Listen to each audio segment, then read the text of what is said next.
जरा सोचो, धूल भरे मैदान, एक विशाल नदी और समय में खोई हुई सभ्यता की गूंज। ये है आपके लिए इंडस वैली। समय में पीछे की यात्रा में आपका स्वागत है, जहां हम दुनिया की सबसे पुरानी सभ्यताओं में से एक के रहस्यों को उजागर करेंगे। उनकी कहानी, उनकी उपलब्धियों और उनके लापता होने के आसपास के रहस्यों से चकित होने के लिए तैयार हो जाइए। हजारों साल पहले की यह सभ्यता आज के भारत और पाकिस्तान में फली फूली। वे अपने समय से बहुत आगे थे। सोचो, सुनियोजित शहर, घर के अंदर प्लम्बिंग और यहां तक कि लिखने की प्रणाली। यह ऐसा है जैसे उन्होंने सभ्य होने का आविष्कार तब किया जब यह कूल नहीं था। तो आराम से बैठिए और मुझे आपके इस विनम्र मार्गदर्शक को इंडस घाटी सभ्यता की स्मृति लेन की यात्रा पर ले जाने की अनुमति दीजिए। हम उनके उत्थान, उनके गौरवशाली शासन और उनके पतन की पहेली को उजागर करने वाले हैं। एक साहसिक कार्य के लिए तैयार हैं? चलो चलते हैं। हमारी कहानी लगभग 7000 साल पहले शुरू होती है, जब सिंधु नदी के किनारे छोटे छोटे कृषि गांव बसने लगे थे। ये शुरुआती बसने वाले ओजी हिपस्टर्स जैसे थे। खेती करना मेन स्ट्रीम था। उसके पहले ही ये लोग खेती में लग गए थे।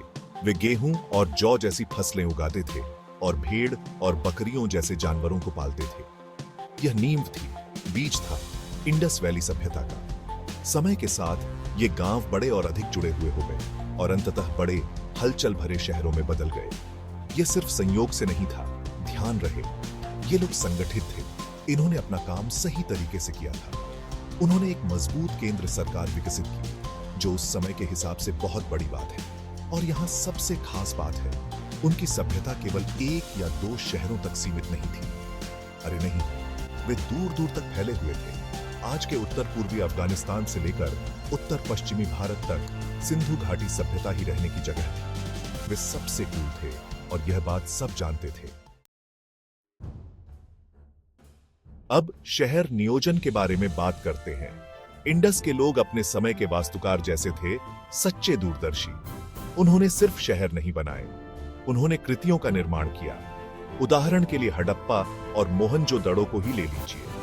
ये शहर शहरी नियोजन के प्रतीक थे, जहां ग्रिड प्रणाली, मानकीकृत इमारतें और प्रभावशाली जल निकासी व्यवस्था थी।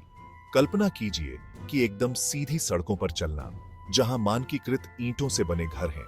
उनके यहां घरों के अंदर शौचालय और जल निकासी व्यवस्था भी थी, जो आधुनिक शहरों को भी शर्मसार कर दे। मैं फ्लश वाले शौचालयों की बात कर रहा हूं दोस्तों, फ्लश वाले शौचालय।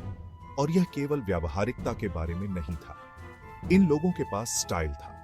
उन्होंने अपने शहरों को सार्वजनिक स्नानागारों, अन्न भंडारों और यहां तक कि मोहनजोदड़ो में ग्रेट बाथ के नाम से जानी जाने वाली एक विशाल संरचना से सजाया। मेरा मतलब है, जब आपके पास ग्रेट बाथ है तो आपको जकूजी की क्या जरूरत है ना? तो इन प्राचीन शहरों में जीवन कैसा था? एक हलचल भरे बाजार की कल्पना कीजिए। हवा में मसालों की महक और मोलभाव की आवाज। शिल्पकार अपना माल प्रदर्शित करते थे। मिट्टी के बर्तन, मोती, मोहरें सभी जटिल विवरणों के साथ तैयार किए गए। सिंधु घाटी के लोग केवल निर्माता और व्यापारी नहीं थे, वे कलाकार थे, जो धातु, मिट्टी और पत्थर से सुंदर वस्तुओं को गढ़ने में कुशल थे। उनके मिट्टी के बर्तन अपने विशिष्ट लाल और काले डिजाइनों के साथ आज भी प्रशंसा पाते हैं, और उनकी मोहरें रहस्यमय प्रतीकों के साथ उकेरी गई हैं, विद्वानों को हैरान करती हैं। सिंधु घाटी के शहरों में जीवन कड़ी मेहनत और फुर्सत का मिश्रण था। उनके पास खेल, संगीत और यहाँ तक कि खिलौनों के लिए भी समय था। पुरातत्वविदों को बोर्ड गेम, संगीत वाद्य यंत्र और यहाँ तक कि छोटी छोटी खिलौनों वाली गाड़ियां भी मिली हैं। ऐसा लगता है कि वे भी मौज मस्ती करना जानते थे। भाग 5, जीवन का सिंधु तरीका। अब ये सिंधु लोग केवल ईंटों और गारे के बारे में नहीं थे यार, इनके पास संस्कृति थी। वे विभिन्न देवी देवताओं की पूजा करते थे और इस बात के प्रमाण मिले हैं कि वे प्रकृति का बहुत सम्मान करते थे। उनका धर्म बहुदेववादी था, जिसमें एक प्रमुख देवी की आकृति थी। इससे पता चलता है कि वे नारीत्व और उर्वरता को महत्व देते थे, जो उनके समय के हिसाब से काफी प्रगतिशील है। क्या आपको नहीं लगता? ऐसा लगता है कि वे जानवरों का भी बहुत सम्मान करते थे, जैसा कि उनकी कला और मुहरों से पता चलता है। उनके पास लिखने की प्रणाली थी, हालांकि यह आज तक समझ में नहीं आई है। कल्पना कीजिए कि वे प्रतीक क्या क्या कहानियां बता सकते हैं। यह रहस्य के एक पूरे सीजन की तरह है जो अनलॉक होने की प्रतीक्षा कर रहा है। भाग 6 देश भर में व्यापार। सिंधु लोग एक जगह पर टिके नहीं रहते थे। वे खोजकर्ता, व्यापारी, साहसी थे।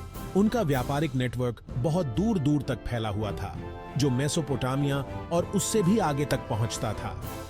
कल्पना कीजिए कि उनके जहाज खजानों से लदे हुए सिंधु नदी से नीचे उतर रहे हैं, जो दुनिया के साथ सामानों का आदान प्रदान करने के लिए तैयार हैं। वे कपास, वस्त्र, मिट्टी के बर्तनों और यहां तक कि कीमती पत्थरों का भी व्यापार करते थे। वे असली ग्लोबल एंटरप्रेन्योर्स थे। इस व्यापार ने उन्हें धन, समृद्धि और निश्चित रूप से दूर देशों की कहानियां दी।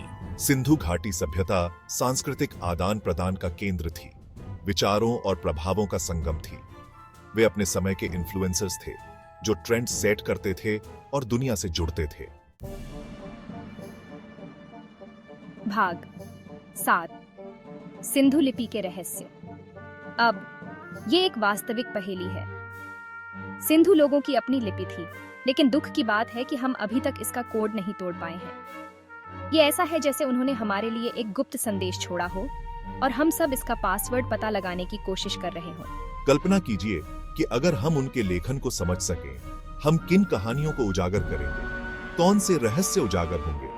यह एक बहुत ही रोमांचक रहस्य है जो विद्वानों को हैरान करता रहता है। कुछ का मानना है कि यह एक भाषा का प्रतिनिधित्व करता है, जबकि अन्य को लगता है कि यह प्रतीकों की एक प्रणाली हो सकती है। लेकिन यार, यही तो आकर्षण है ना?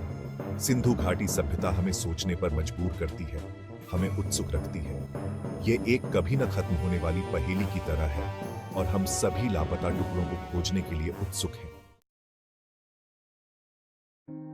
भाग 8 एक सभ्यता का पतन। 1900 ईसा पूर्व के आसपास शक्तिशाली सिंधु सभ्यता का पतन शुरू हो गया। अब इतनी उन्नत सभ्यता अचानक कैसे खत्म हो गई, यही तो सबसे बड़ा सवाल है मेरे दोस्तों। कुछ शोधकर्ताओं का मानना है जलवायु परिवर्तन इसका कारण हो सकता है, जिसके कारण सिंधु नदी के प्रवाह में बदलाव आया। अन्य लोग प्राकृतिक आपदाओं जैसे भूकंप या बाढ़ के बारे में अनुमान लगाते हैं। हो सकता है कि नदी ने अपना रास्ता बदल लिया हो, या हो सकता है कि विनाशकारी बाढ़ आई हो। कारण जो भी हो, एक समय के महान शहर धीरे धीरे खाली हो गए। चहल पहल वाले बाजार खामोश हो गए और भव्य इमारतें ढह गईं। सिंधु घाटी सभ्यता, जो कभी प्रगति का प्रतीक थी, इतिहास के पन्नों में समा गई। भाग 9 अतीत से सबक। सिंधु घाटी सभ्यता भले ही समय के साथ लुप्त हो गई हो, लेकिन उनकी विरासत आज भी जीवित है।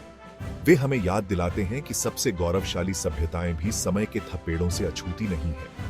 उनकी कहानी हमें शहरी नियोजन, पर्यावरण के प्रति जागरूकता और सांस्कृतिक आदान प्रदान के महत्व के बारे में सिखाती है।